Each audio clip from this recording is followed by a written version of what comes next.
నమస్తే, welcome to BCN news. నేను విజయలక్ష్మి. ముందుగా ముఖ్యాంశాలు. లడ్డూల తయారీలో వస్తున్న ఆరోపణలు నిజమే. మరో సంచలన విషయాన్ని బయటపెట్టిన టీడీపీ నేత ఆనం వెంకటరమణారెడ్డి.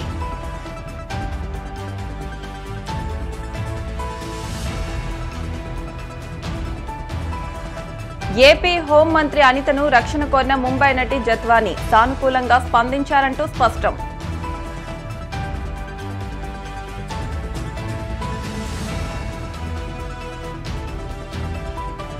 నర్సాపురం అన్నా క్యాంటీన్ ప్రారంభోత్సవంలో గందరగోళం. ఫ్లెక్సీలపై కూటమి నేతల ఫోటోలు లేవంటూ ఆందోళన.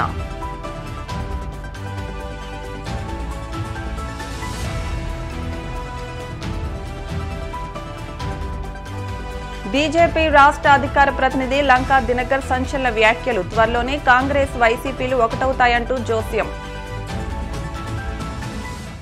లడ్డూల తయారీ అంశంపై టీడీపీ ఏపీ అధికార ప్రతినిధి ఆనం వెంకటరమణారెడ్డి మరో సంచలన విషయం బయటపెట్టారు. నెల్లూరులో ఆయన మీడియాతో మాట్లాడుతూ వైసీపీ అధికారంలో ఉన్న సమయంలో ఉపయోగించిన నెయ్యిలో జంతువుల కొవ్వు ఉన్నట్లు ఎన్డీడీబీ కాల్ప్ ల్యాబ్ నిర్ధారించిందని చెప్పారు.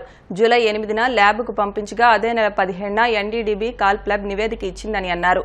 ఆవు నెయ్యిలో సోయాబీన్, పొద్దుతిరుగుడు, ఆలివ్, గోధుమ బీన్తో పాటు మొక్కజొన్న, పత్తి గింజలతో పాటు చేప నూనె, బీఫ్ టాలో, పామాయిల్, పందికొవ్వు కూడా ఇందులో వాడినట్లు నివేదికలో స్పష్టమైందని చెప్పారు. కేంద్ర ప్రభుత్వం గుర్తింపు పొందిన ల్యాబ్ ద్వారా వైసీపీ తీరు బయటపడిందని తెలిపారు. నెయ్యి కొనుగోలులో ఎటువంటి నాణ్యత పాటించలేదని కొన్ని ఆధారాలు చూపించారు. కొన్ని వాస్తవాలు, నిజాలు జరిగినట్టు ఓపెన్ గా అందరూ తెలుగుదేశం ఎమ్మెల్యేలు అందరూ సాక్షాత్తు కూర్చున్నప్పుడు కొన్ని తిరుమల తిరుపతి దేవస్థానం టీటీడీలో జరిగిన అక్రమం అన్నిటికైనా పెద్ద తప్పు. సాక్షాత్తు వెంకటేశ్వర స్వామిని అన్ని విధాలుగా భ్రష్టు పట్టించిన గాడిదల గురించి చంద్రబాబు నాయుడు గారు బయట పెట్టడం జరిగింది. మనకు తెలుసు, వైసీపీ ప్రభుత్వం ఉన్నప్పటి నుంచి లడ్లు వాసన వస్తున్నాయి, లడ్లు తింటుంటే కంపు వాసన వస్తుంది అని ఎన్నోసార్లు మనకి కంప్లైంట్లు వచ్చినాయి. చాలా మంది విమర్శించారు. లడ్డు నాణ్యత లేదు, లడ్డు సరిగ్గా లేదు, లడ్డు వాసన వస్తుంది, చర్యలు తీసుకోమని భక్తులు వేలాది మంది సంఖ్యలో ఈవో గారికి అయితేమి, ముఖ్యమంత్రికి అయితేమి ఎన్నో సందర్భాల్లో మనకి చెప్పడం జరిగింది. మామూలుగా ఆవు నెయ్యి, మంచి ఆవు నెయ్యి, నాణ్యత గల ఆవు నెయ్యి రేట్ ఎంతో తెలుసా మీకు? 1000 రూపాయలు తక్కువ ఎక్కడ కూడా నాణ్యతమైన నెయ్యి దొరకదు. 1000 రూపాయలు తక్కువ. టెండర్ పిలిచి 320 రూపాయలకి ఇచ్చేస్తారా? తిరుమల తిరుపతి దేవస్థానానికి 75 లక్షలు పెట్టి ఒక ల్యాబ్ పెట్టుకోలేని పరిస్థితుల్లో ఉన్నారా? అంటే ల్యాబ్ పెట్టుకుంటే మీ భోగత్వం బయటకు వస్తుందని భయమా?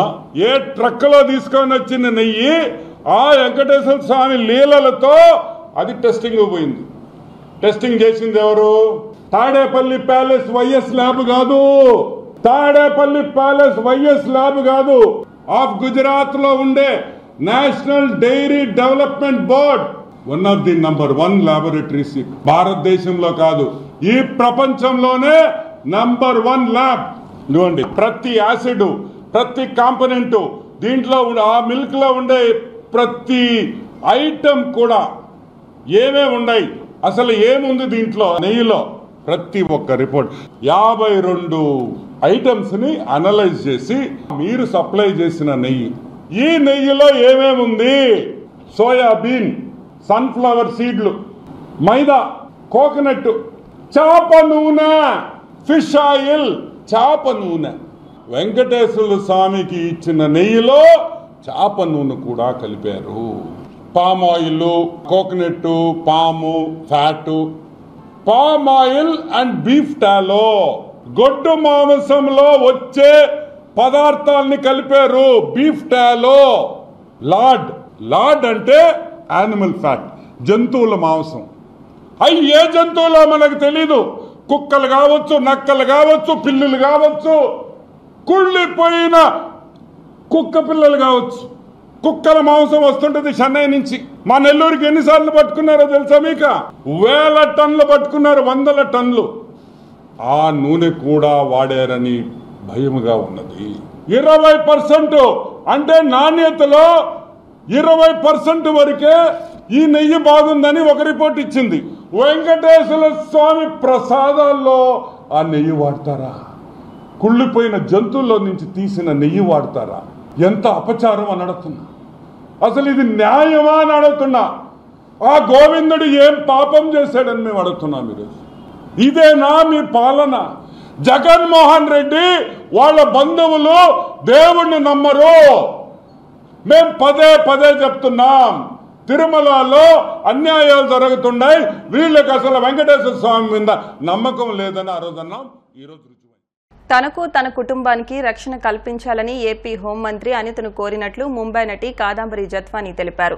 సెక్రటరియట్లో అనితను కలిసిన అనంతరం ఆమె మీడియాతో మాట్లాడారు. తన తల్లిదండ్రులు న్యాయవాదితో హోంమంత్రిని కలిశామని అన్నారు. తనకు న్యాయం చేయాలని ప్రభుత్వాన్ని కోరినట్లు చెప్పారు. ఈ వ్యవహారంలో ప్రభుత్వం తీసుకున్న చర్యలకు ఆమె ధన్యవాదాలు తెలిపారు. తనపై తప్పుడు కేసు పెట్టారని, అలాంటి వారిపై తీవ్రమైన పోరాటం చేశామన్నారు.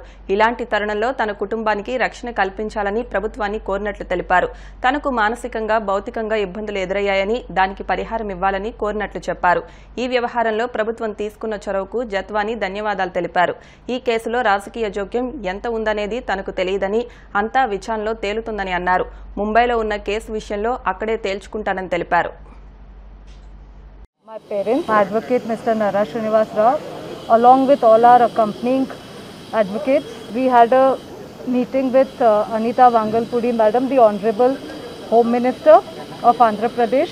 She gave us a very patient hearing, and we requested for justice to be expeditiously served, in the sense that this false case, which was unfortunately imposed on us to harass us, to be expeditiously removed. Along with that, we also prayed very earnestly and very humbly for this Vidyasagar, who is the accused one in this FIR 490/2024.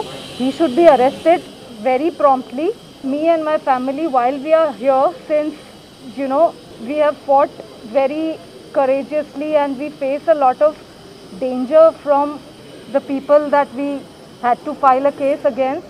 So we requested for protection to be given to us, due protection to be given to me and my family while we are here, so that at least our safety is ensured.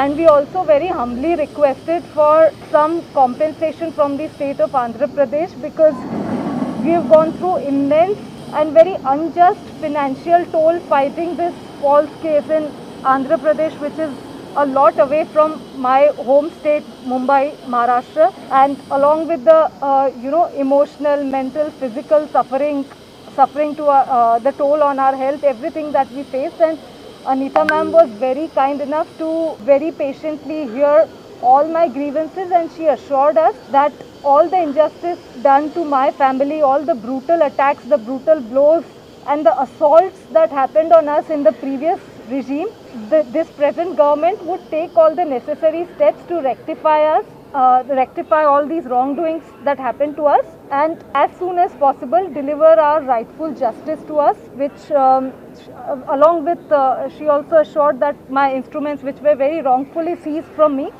they would be returned to me in the due course after the completion of investigation, closing this case as false. Very grateful for the current government in Andhra Pradesh, which has taken all the prompt measures and in the right direction to ensure that all the wrongdoings that happened to me and my family in the previous regime, they be rectified and we go back from Andhra Pradesh with fond memories.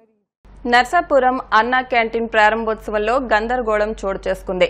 Commissioner ఏర్పాటు చేసిన ప్రారంభోత్సవ బ్యానర్లో CM Chandrababu, ఉప ముఖ్యమంత్రి పవన్ కళ్యాణ్, కనీసం local నాయకుల ఫోటోలు లేకపోవడంతో అన్నా క్యాంటీన్ ప్రారంభోత్సవం రసాబాసగా సాగింది. కూటమి ప్రభుత్వం ఏర్పాటు చేసే అన్నా క్యాంటీన్ ప్రారంభోత్సవ సభలో కేవలం పట్టణానికి చెందిన వైసీపీ కౌన్సిలర్ల ఫోటోలు మాత్రమే ఏర్పాటు చేయడంపై ఆగ్రహించిన టీడీపీ నాయకులు కమిషనర్ అంజయ్ను సస్పెండ్ చేయాలంటూ నినాదాలు చేశారు. టీడీపీ కార్యకర్తలు కేకలు వేస్తూ అన్నా క్యాంటీన్లోకి ప్రవేశించి అక్కడ వండిన ఆహార పదార్థాలను చిందరవందర చేయడానికి ప్రయత్నించారు. పోలీసులు రంగప్రవేశం చేసి సర్ది చెప్పడంతో కాస్త శాంతించారు. కమిషనర్ ఏర్పాటు చేసిన బ్యానర్లను టీడీపీ నాయకులు చించేశారు. అన్నా క్యాంటీన్ వద్ద కమిషనర్కు వ్యతిరేకంగా ధర్నా చేశారు. సదీప్ గారు కొట్టాడు పక్క పెట్టారు. రెండు వైఎస్ పార్టీ వాళ్ళు ఏంటండి అన్న ముందు పెట్టారు అన్న క్యాంటీన్ అలాగే తీసి పడేస్తారు వైఎస్ పార్టీ నాయకులు జగన్మోహన్ రెడ్డి. ఈ రోజు తెలుగుదేశం చంద్రబాబు నాయుడు గారు పెట్టుకుంటుంటే మా ఫోటోలు లేకుండా 4 ఫోటోలు ముందు పెట్టడం అండి.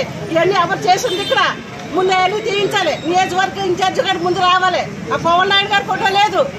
కష్టపడ్డాలు తెలుగుదేశం వాళ్ళు లేకుండా మేము సాధించుకుని మా ప్రభుత్వం వచ్చేప్పుడు ఇప్పుడు కూడా వాళ్ళ రాజ్యాలు ఏంటి వాళ్ళతో నియోజకవర్గ ఎమ్మెల్యే గారి ఫోటోస్ కూడా చిన్న బ్యానర్ పెట్టారు.